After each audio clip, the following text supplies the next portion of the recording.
Hello there, it's Siobhan from enjoyrunning.net.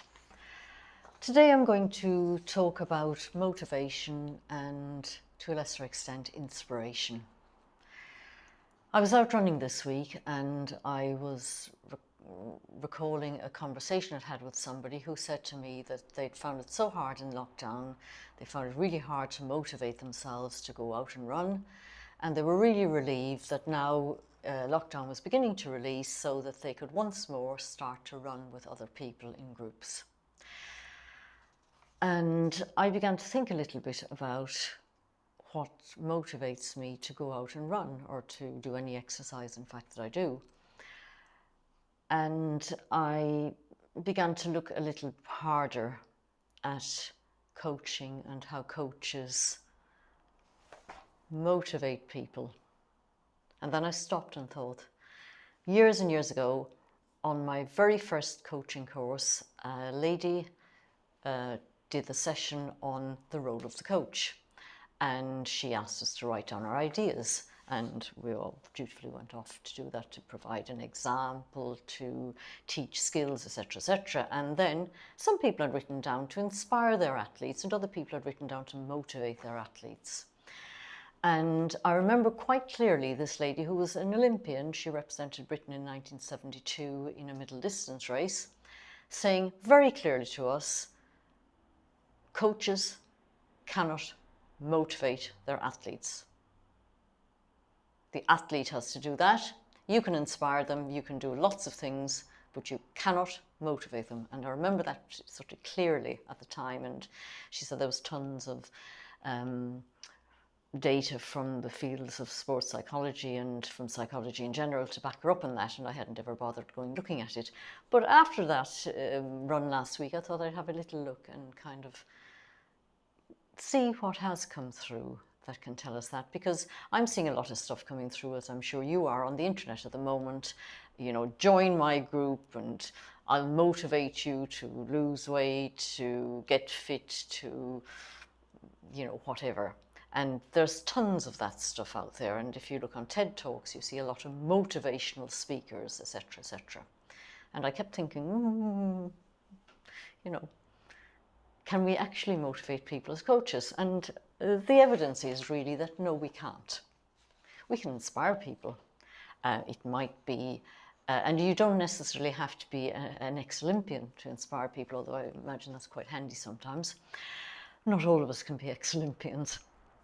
But really, coaches cannot motivate their athletes or their trainees or whatever. They can only help the athlete discover what it is that motivates them to do their sport or to exercise. Each of us can think of ourselves as an athlete, even though we may never see the Olympics, even as a spectator these days, maybe.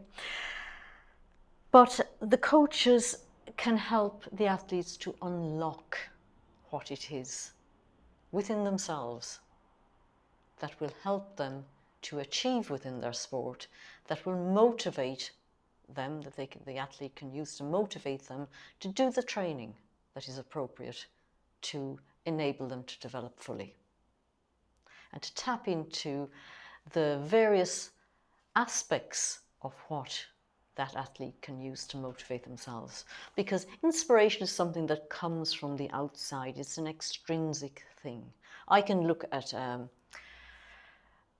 in my era, Tessa Saunderson, one of Britain's great javelin throwers, and she was my inspiration, certainly, as a junior athlete. And she, looking at her, would really inspire me to go out and try to throw better. And nowadays, you know, as an endurance runner, you might want to look at the great Kenyans of today, or whoever, and that inspires people. Very few of us look at a competition like the Olympic Games and not feel inspired by seeing people win, seeing Bolt do the 100 meters.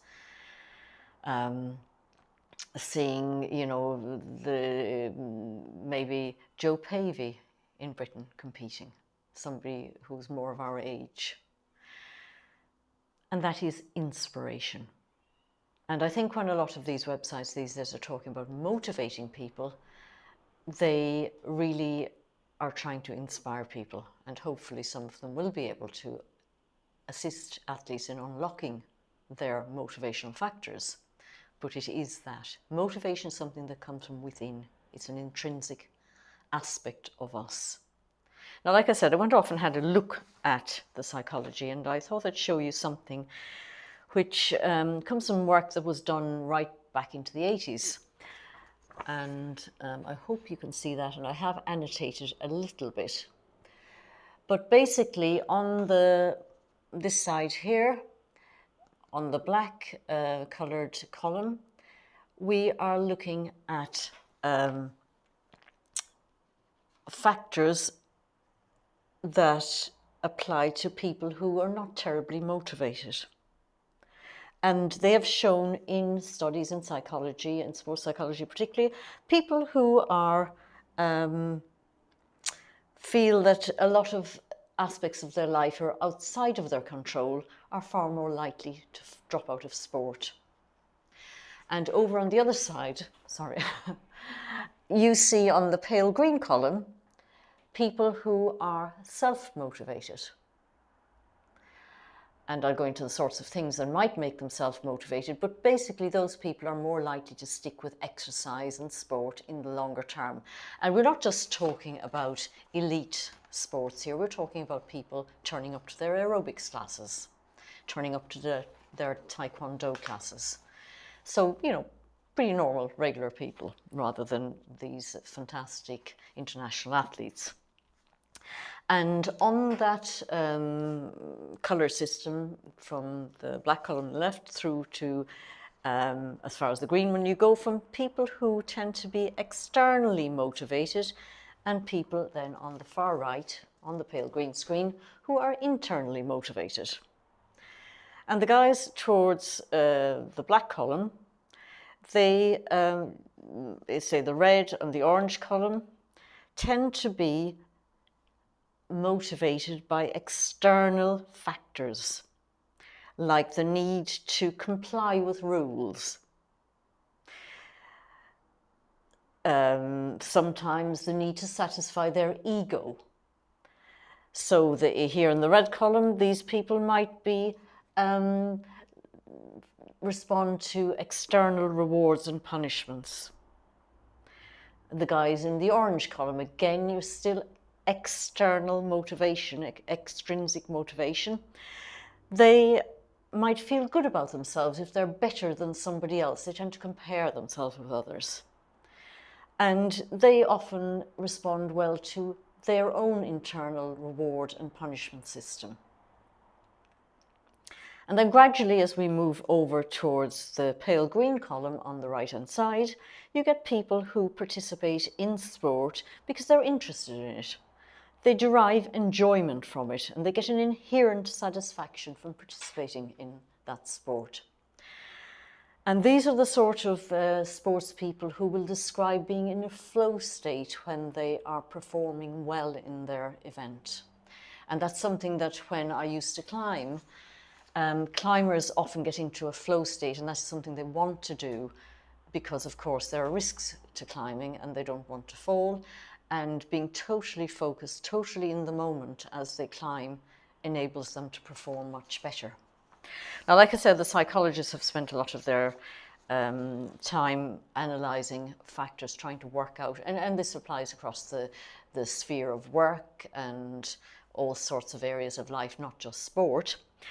But when they looked at sport in particular, they found that people who became involved in a sport or an exercise modality and stuck with it tended to be those who really actually enjoyed what they were doing. In their questionnaire, they ask people if it makes them feel happy. And people who responded, yes, it makes me feel happy, it's a fun thing to do, it's exciting to take part, I enjoy it, it's interesting for me, it stimulates me. And people who felt that it improved them in some way, it improved their competence. So they got new skills. They improved the skills they had. Again, those sorts of people tended to stick with the sport and the activity in the long term. There is a social aspect to it, which has also been explored. So people like being with others, with their friends, doing the activity. And those three areas, inherent enjoyment, competence and challenge, and the social aspect, were factors that enabled people to motivate themselves to turn up to the next session, to stick with it, to continue doing it. So maybe we could look at that and see in our own lives, are the exercise modalities we're choosing to do, for example, running or whatever, going to the gym, swimming, cycling, do they give us some of those? Because if they do, or the more of them that they give us, the more likely it is that we easily motivate ourselves to turn up to the next session. People who were more extrinsically motivated by trying to look better, to the questions they were asking about were defining muscles to look better. I mean, they covered a number of sports. To be attractive to others, to feel attractive to others, to improve their cardiovascular fitness. This is a fitness health extrinsic motivator. To have more energy, to want to be physically fit. Surprisingly, the appearance factors and the fitness health factors, although they were often the reasons, the motivators for starting an activity, they didn't tend to be great predictors of people continuing with the activity. So it's well to bear those things in mind, that you might want to start an exercise so that you build muscle or whatever, which is to look well, and that would be an extrinsic motivating factor. But unless that activity also gives you some of the social, the enjoyment, the challenges, the competence factors, it may be more challenging to continue with that activity in the long term. So, coaches, inspiring, motivating, what can we do to help? Well, we can probably help people to think a little bit harder about why they're doing what they're doing, and help individuals recognize the sorts of things that bring them to an activity, and then maybe help provide the settings that give that person the reason to stick with the activity, and to recognize what's in that activity that makes it attractive to them for the long term. Thank you very much. See you soon.